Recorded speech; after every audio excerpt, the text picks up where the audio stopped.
이번에는 외신을 통해서 기업 이슈들 살펴보는 픽미업 시간입니다. 오늘도 매일경제신문의 추동훈 기자님 나오셨습니다. 안녕하세요. 네, 안녕하세요. 네, 오늘도 다양한 외신 소식들 준비를 해주셨는데요. 첫 번째 소식부터 확인해 볼까요? 네, 23년도가 조금씩 마무리되어 가고 있습니다. 각 산업별로 그리고 섹터별로 많은 종목들 그리고 기업들이 주목을 받았었는데요. 자, 올해는 시작할 때는 좋았지만 막판으로 갈수록 계속해서 우려가 커지고 있는 산업입니다. 바로 전기차 산업과 둘러싼 또 안 좋은 뉴스가 나왔습니다. 네, 그럼 기사로 어떤 소식인지 확인을 해보겠습니다. 자, GM과 포드 그리고 테슬라가 이 전기차 판매 성장에 둔화에 기여를 하고 있다라는 소식인데요. 자, 오늘 첫 번째 소식은 이 미국의 전기차 재고가 역대 최대를 기록했다는 소식입니다. 자, 최근에 계속해서 들려오는 소식들이 전기차 산업이 정말로 괜찮은지 좀 우려를 키우고 있는 상황인데요. 자, 또 어떤 이야기들이 새롭게 나오고 있는지 자세하게 확인해 볼까요? 네, 아나운서님은 혹시 전기차를 사실 생각이 있으실까요? 저는 좀 충전소에 대한 좀 불편 때문에 아직은 없습니다. 네, 맞습니다. 이러한 이유들로 인해서 전기차를 사지 않겠다라는 사람이 제 주변에도 꽤 많은 것 같은데요. 이러한 이유가 결국에는 전기차의 발목을 잡고 있는 상황이다라고 보시면 될 것 같습니다. 문제는요, GM과 포드, 테슬라, 미국을 대표하는 전기차 그리고 일반 자동차 기업들에게 달려있다라고 봐야 될 것 같습니다. 현재 비싼 가격과 이와 더불어서 충전소에 대한 인프로가 부족하다라는 이유 탓에 시간이 갈수록 전기차에 대한 먹구름이 들이오고 있다라는 현지 보도가 나왔습니다. 계속해서 안 좋을 것이다, 많은 사람들이 안 살 것이다라는 전망 보도는 나왔었는데요. 이번에 구체적인 숫자가 나온 것입니다. 바로 재고가 많이 쌓이고 있다라는 보고서가 나온 것인데요. 자, 14일 기준으로 콕스 오토모티브라고 하는 기관에서 조사해 본 결과 전기차의 재고가 상당히 많이 늘어났다라고 분석되고 있습니다. 미국에서요, 테슬라와 리비안 이 두 개의 기업을 제외한 나머지 자동차들의 전기차 재고가 일수 기준으로 114일치나 쌓여 있다라고 이야기가 나오고 있습니다. 이게 전년 동기 대비로는 많이 늘어난 것인데 전년 같은 기간에 53일분치의 생산량이 재고로 쌓여 있었는 것에 비하면 2배 이상의 물량이 현재 재고로 쌓여 있다라는 것입니다. 그리고 전체 자동차, 즉 전기차뿐만 아니라 일반 자동차까지 다 합친 것의 재고는 71인분인 것과 비교해 봤을 때는 그 숫자가 상당히 높은 것이다라고도 감안해 볼 수 있을 것 같고요. 기업들 그리고 여러 가지 자동차에 대한 이야기도 나오고 있습니다. 대표적으로 포드의 전기 머스탱 마하2라는 차량이 가장 많은 재고량이 쌓여 있는데요. 지난달 말 기준으로 284일치의 재고가 쌓여 있다라며 우려를 키우고 있습니다. 그리고 한국 기업도 있는데요. 기아의 대표적인 전기차죠. EV6 모델 같은 경우에도 미국에서 145일치 생산량 재고가 쌓여 있다라고 합니다. 즉 이러한 재고들이 빨리 털어내지지 못한다면요, 누적되는 재고 문제로 전기차 시장에 위기를 계속해서 올 것이다라는 것이고요. 콕스 오토모티브에 따르면요, 전기차의 재고 수준은 네 분기 연속으로 늘어난 상황입니다. 즉 재고 문제가 계속 쌓여가고 있다라는 점은요, 내년도에 전기차 재고 문제까지 이어질 것이고 시장의 성장을 저해할 수 있는 가장 큰 우려가 될 것이다라고 이야기가 되고 있습니다. 네, 이렇게 전기차 재고가 역대 최대치를 기록했다는 소식인데요. 그럼 이제 생산도 조금 조절을 해야 하는 상황이겠네요. 네, 시장의 변화에 맞춰서 당연히 생산 업체들의 변화도 감지될 수밖에 없을 것 같은데요. 가장 먼저 할 수 있는 일, 바로 재고를 줄이기 위해 생산량을 줄일 것이라는 것입니다. 벌써 이야기가 나오고 있는데요. 포드의 대표적인 전기차 모델입니다. 픽업 트럭 모델인 F150 라이트닝이라는 차량이 있는데요. 이 차량 같은 경우에는 내년도 당초에는 한 주에 3,200대 가량을 생산할 수 있도록 생산 설비를 확충한다라고 발표를 했었는데 이를 1,600대 수준으로 즉 절반가량 줄이겠다라는 계획을 발표했습니다. 짐 팔리 포드 CEO인데요. 당초 회사가 예상했던 강력한 전기차 수요에 비해서 현재 그러한 생산량과 판매량이 지금 그러한 기대치를 미치지 못하고 있다라는 이야기를 하면서요. 이렇게 생산량을 감축할 수밖에 없다라는 이야기를 했습니다. GM 같은 경우에도요, 실버라도나 이쿼녹스 같은 모델들에 대한 생산량을 감축하겠다라는 입장을 밝히면서 현재로서는 전기차 시장의 내년도 우려가 계속해서 커지고 있다라고 봐야 될 것 같습니다. 자, 이렇다 보니까 시장에서는 여러 가지 도요타와 같은 기업들의 전략을 주목하고 있기도 합니다. 도요타 같은 경우에는요, 테슬라가 주도한 전기차 중심의 산업 구조에서 여전히 하이브리드 차량을 고수하면서 하이브리드 시대가 몇 년 이상은 더 갈 것이다 라는 데 베팅을 했었는데요.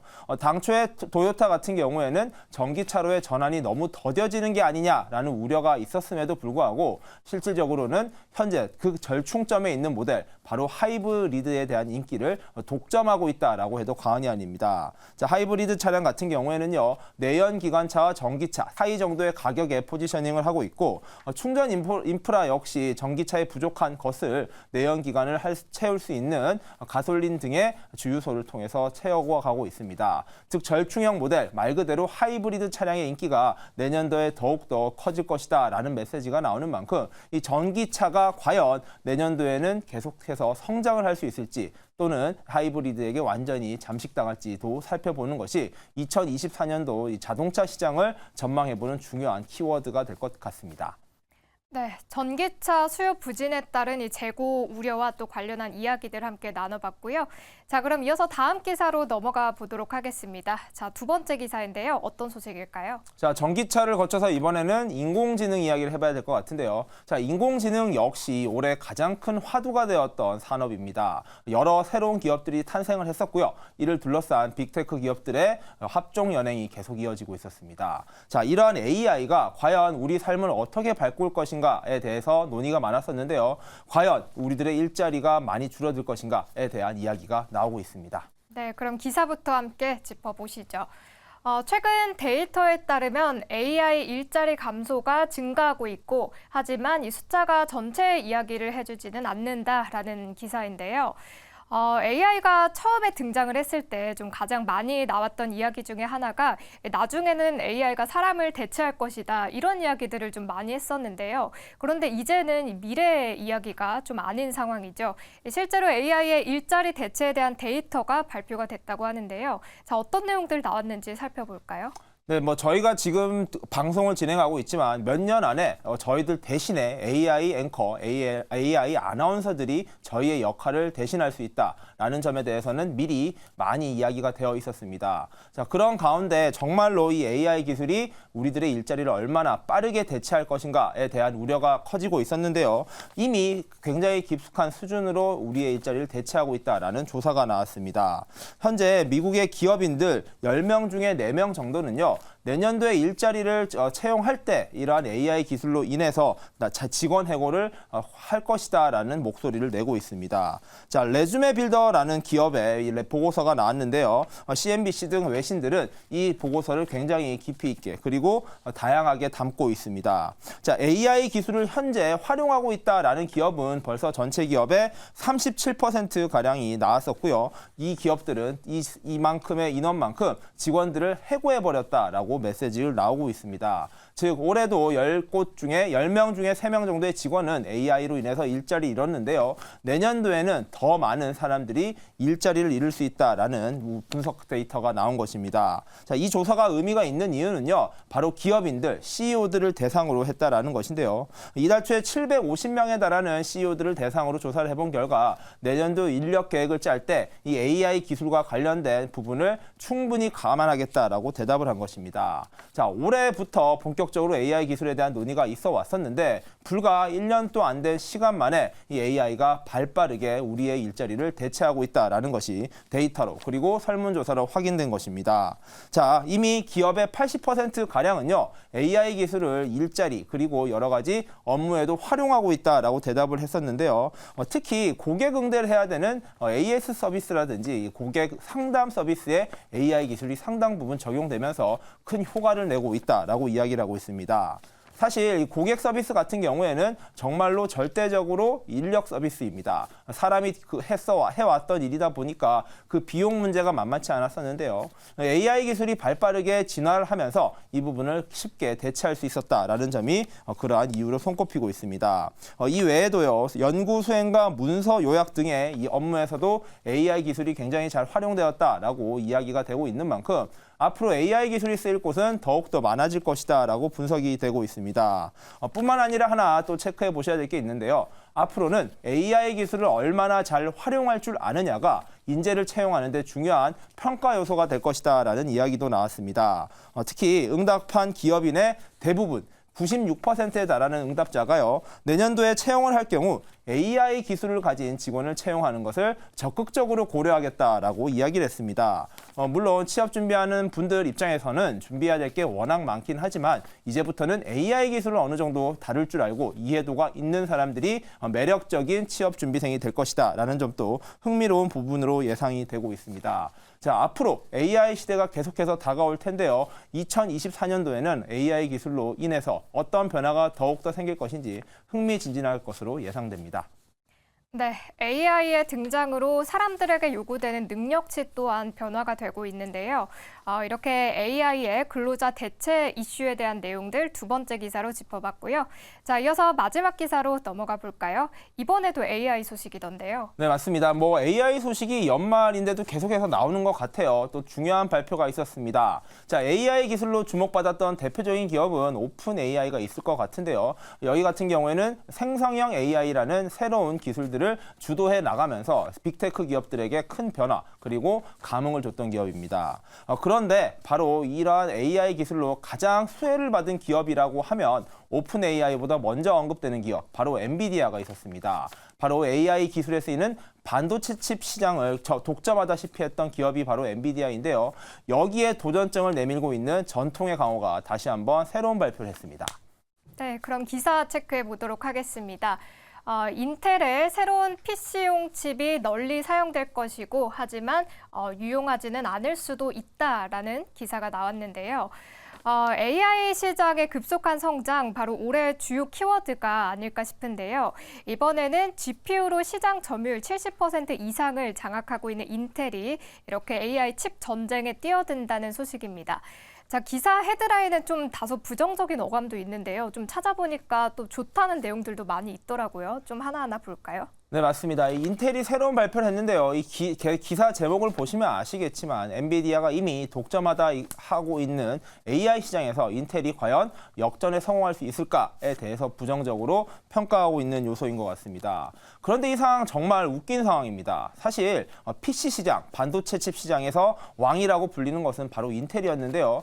반도체 하면 인텔, PC 하면 인텔이라고 불렸던 인텔이라는 전통적인 반도체 강호가 1년 만에 AI 시장에서는 엔비디아에게 뒤처지면서 추격자 신세에 머무르고 있다라는 점이 굉장히 아이러니한 상황입니다. 인텔이 칼을 갈고 또 갈아서 드디어 새로운 발표를 했습니다. 지난 14일 오전에 뉴욕 맨하튼에서 발표를 했는데 인텔의 생성형 인공지능 소프트웨어 반도체 칩 가우디3를 발표했습니다. 자, 이 칩이 주목받는 이유는요. 과연 이러한 새로운 칩이 엔비디아를 잡을 수 있는 비장의 무기가 될 수 있을 것이냐인 것 같습니다. 사실 AI 기술이 개발되고 발전하는 데 있어서요. 이러한 기술이 구현될 수 있는 반도체 기술이 있었기 때문에 가능하다라고 이야기가 되고 있습니다. 그리고 이 생성형 AI용 인공지능용 반도체 칩을 정말 잘 만들었고 미리 준비했었던 기업이 엔비디아입니다. 사실 반도체 시장에서는요. CPU라고 불리는 중앙 처리 장치 핵심 칩 개발이 가장 중요한 요소입니다. 여기에서는요. 엔비디아도 사실 두 손 두 발을 들고 있습니다. 이 시장에서는 인텔과 AMD가 시장 점유율을 다 독점하고 있고요. 특히 인텔 같은 경우에는 이 CPU 시장에서는 최고 강자로 군림하고 있는데요. 문제는 GPU를 중심으로 개발해 왔었던 이 엔비디아가 그래픽뿐만 아니라 인공지능 기술에서 뛰어난 기술 경쟁력을 보여줬다라는 겁니다. 그러한 부분에서 인텔이 역전을 허용하면서 현재는 전체 반도체 시장에서의 리더십 자체를 엔비디아가 가져가고 있다라고 해도 과언이 아닌데요.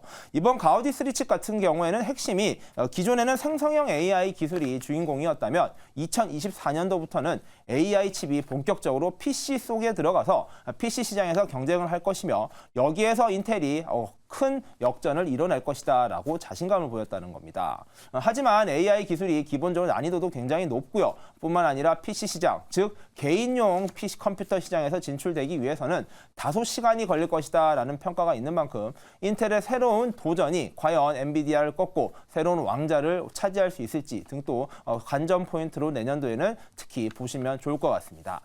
네, 이렇게 오늘 마지막 기사로는 인텔의 가우디3 출시 소식 정리를 한번 해봤습니다. 자, 오늘 저희가 준비한 소식은 여기까지입니다. 오늘도 매일경제신문의 추동훈 기자님과 함께했습니다. 오늘 말씀 고맙습니다. 감사합니다.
네, 글로벌 시황센터입니다. 한 주의 시작인 월요일이죠. 이번 주는 금요일, 이 연준이 주목하는 미국의 11월 PC 물가지수의 시장에 이목이 집중되고 있는데요. 자, 그럼 오늘장 글로벌 증시는 어떤 움직임 보이고 있고 또 마감했는지 하나하나 확인해 보도록 하겠습니다. 먼저 아시아 지수들부터 살펴보시죠. 자, 오늘 아시아 증시는 대부분이 하락세를 기록했는데요. 다만 코스피 지수가 그래도 강보합권에서 마감을 했습니다. 자, 그럼 상해 종합지수부터 자세하게 체크해 보도록 하겠습니다. 자, 오늘 중국 상해 종합지수는 0.4% 하락한 2,930선에서 장 마감했습니다. 중국 증시는 4거래일 연속 내림세를 이어가고 있는데요. 11월 소매 판매가 예상보다도 더 부진하게 나타났고요. 부동산 투자도 정체된 것으로 확인되면서 경기 침체에 대한 우려가 계속해서 증시를 압박하고 있습니다.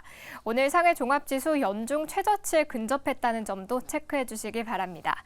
자, 그럼 이어서 일본 증시로 넘어가 보도록 하겠습니다. 자, 오늘 일본 니케이 지수는 0.64% 밀리면서 32,758포인트를 기록했습니다. 오늘 일본 증시는 내일로 예정된 일본은행의 금리 결정을 앞두고 하락 마감했는데요. 금리가 동결될 것이라는 전망이 우세하지만 일부 조기 마이너스 금리 해제에 대한 관측도 나오고 있는 상황이죠. 이에 리스크 회피를 위한 매도 물량이 출회되면서 지수 하락 마감했습니다. 자, 그럼 이어서 국내 마감 상황도 함께 체크해 보도록 하겠습니다. 자, 오늘 코스피 지수는 등락을 반복한 끝에 이렇게 소폭의 오름세를 기록했고요. 코스닥 지수가 코스피 대비 강한 모습을 보였습니다. 1.51% 상승하면서 다시 850선에 안착을 했습니다. 대주주 주식 양도세 완화 방안이 발표될 것이라는 호재에도 불구하고 오늘 코스피가 다소 제한된 움직임을 보였는데요. 미국 여는 총재들의 금리 인하 경계 발언으로 상승폭이 다소 제한되는 모습이었습니다. 다만 오늘 2차 전지주가 강하게 움직이면서 그래도 시장을 들어 올렸는데요. 대주주 양도세 완화 기대감 속에 에코프로가 8%, 에코프로 머티가 26% 급등했고요. 그 밖에 코스닥에서는 또 LS 머티리얼즈가 상한가를 기록하기도 했습니다. 자, 그럼 이어서 오늘 특징주로는 해운주들 함께 체크해 보시죠. 자, 최근 예멘의 반군이 이스라엘 하마스 전쟁에 개입하면서 수에즈 운하를 드나드는 선박에 무차별 공격을 가하고 있습니다. 이에 글로벌 해운사들이 우회로를 찾아 나서면서 해상 운임이 상승 전망 속에 해운주들이 일제히 상승했는데요.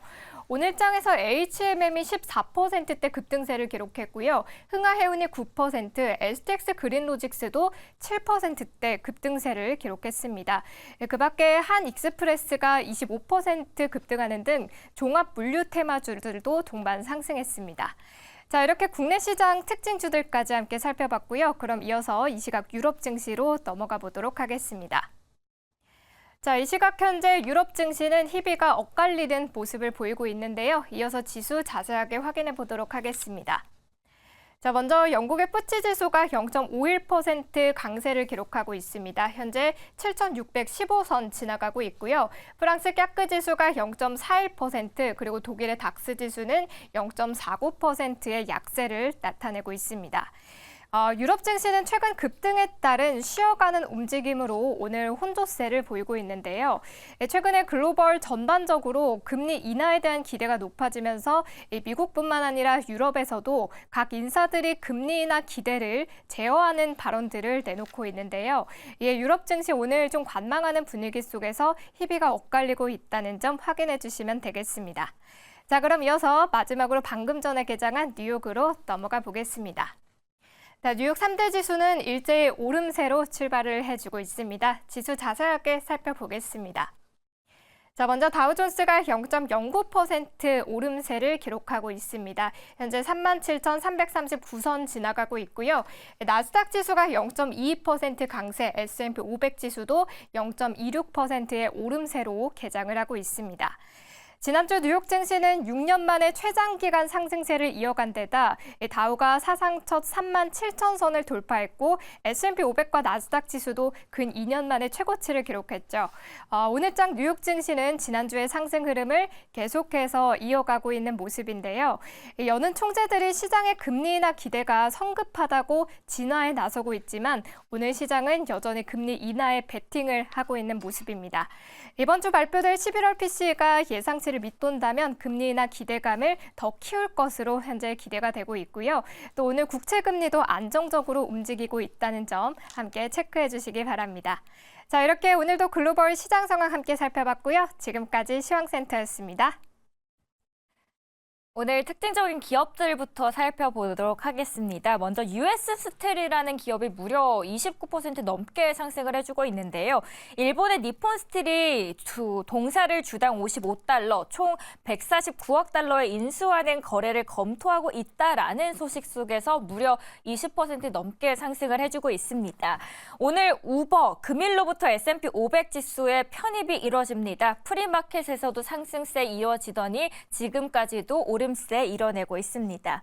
또한 테슬라도 끝까지 낙관하기 어렵다라는 지적에 하락세 유지되고 있는데요. 장 끝까지 지켜보시길 바라겠습니다.